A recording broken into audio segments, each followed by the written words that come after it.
Assalamualaikum warahmatullahi wabarakatuh. Perkenalkan, nama saya Saniatun Hasanah dengan NIM E1C020170, Prodi Pendidikan Bahasa dan Sastra Indonesia, tentunya di Universitas Mataram.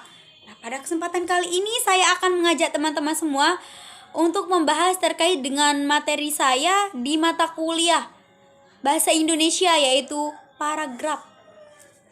Kira-kira ada yang tahu definisi dari paragraf? Kalau begitu langsung saja ya, kita akan beralih ke definisi dari paragraf. Oke. Paragraf adalah suatu gagasan yang berbentuk serangkaian kalimat yang saling berkaitan satu sama lain. Nah, di sini ada namanya paragraf yang baik.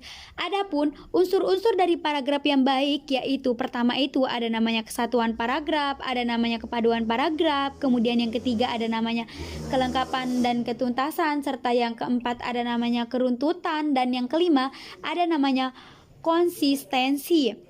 Kita langsung saja ke kesatuan paragraf nih ya teman-teman. Sebuah paragraf dikatakan memiliki kesatuan jika paragraf itu hanya mengandung satu gagasan utama dan kalimat-kalimat dalam paragraf mengarah pada satu pokok atau tidak menyimpang dari pokok pembicaraan. Kemudian kita lanjut ke kepaduan paragraf. Sebuah paragraf dikatakan memiliki kepaduan jika terdapat keserasian hubungan antar kalimat dalam paragraf. Adapun perinciannya yaitu ada kata transisi atau ungkapan penghubung antar kalimat, kemudian selanjutnya ada referensi, kemudian ada substitusi, kemudian ada elipsis, kemudian ada sinonim, antonim, hiponim, kemeroniman, dan repetisi. Dan langsung saja ya, untuk menyingkat waktu kita beralih ke kelengkapan dan ketuntasan nih teman-teman. Aspek kelengkapan ini terpenuhi jika semua informasi yang diperlukan untuk mendukung atau menjelaskan gagasan utama sudah tercakup. Ketuntasan dapat dimaknai ke dalam pembahasan, yakni semakin konkret penggambaran suatu objek akan semakin jelas informasi yang disampaikan. Nah, seperti itu teman-teman. Dan adapun selanjutnya yaitu mengenai keruntutan. Sebuah paragraf dikatakan runtut jika uraian informasi disajikan secara urut, tidak ada informasi yang melompat-lompat nih, sehingga pembaca lebih mudah mengikuti jalan pikiran penulis. Keruntutan paragraf ditampilkan melalui hubungan formalitas di antara kalimat yang membentuk paragraf. Hubungan formalitas tersebut menunjukkan pola urutan penyajian informasi nih. Dan selanjutnya kita beralih ke konsistensi. Sudut pandang adalah cara penulis menempatkan diri dalam karangannya. Dengan kata lain, sudut pandang dapat diartikan sebagai cara penulis atau pengarang menempatkan dirinya terhadap cerita atau karangan. Serta konsistensi juga di sini memiliki beberapa kriteria ataupun perincian. Yang pertama itu ada namanya sudut pandang orang pertama, biasanya menggunakan kata ganti aku atau saya. Kemudian sudut pandang orang ketiga biasanya menggunakan kata ganti orang ketiga seperti dia atau nama orang yang menjadi tokoh dalam cerita. Serta sudut pandang pengamat menempatkan penulis sebagai pengamat serba tahu yang bertindak seolah-olah mengetahui segala tingkah laku dan peristiwa yang dialami sang tokoh.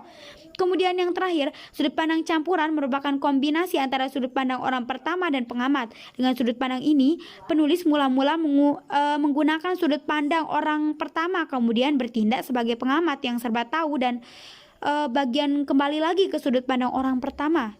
Seperti itu, teman-teman. Kemudian di sini yang perlu kita ketahui juga jenis paragraf. Ada paragraf deduktif, paragraf induktif, paragraf campuran, paragraf ineratif, dan paragraf dengan ide pokok tersebar. Langsung saja ya kita ke pengertian paragraf deduktif nih teman-teman. Paragraf deduktif adalah paragraf gagasan utamanya terletak di kalimat awal paragraf, sedangkan kalimat setelahnya merupakan penjelas untuk mendukung gagasan utama. Atau ide pokok biasanya merupakan pernyataan umum.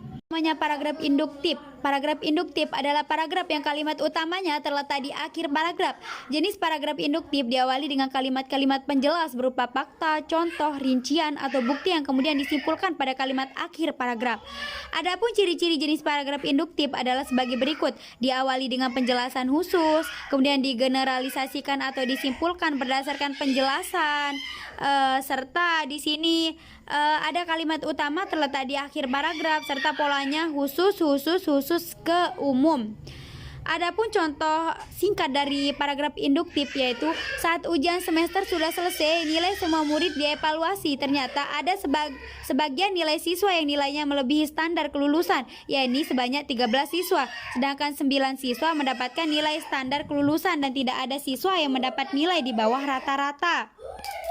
Dengan begitu, bisa dibilang bahwa kegiatan pembelajaran pada sekolah tersebut berhasil.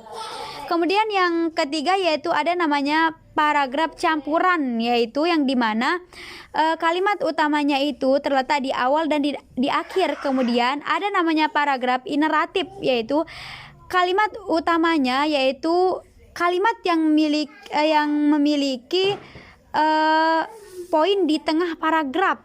Serta yang terakhir itu ada namanya ide pokok tersebar. Paragraf ide pokok tersebar. Nah, dari katanya saja di sini kan bisa kita definisikan tersebar. Jadi intinya dia itu tidak menentu sifatnya. Oke, sekian teman-teman. Wassalamualaikum warahmatullahi wabarakatuh.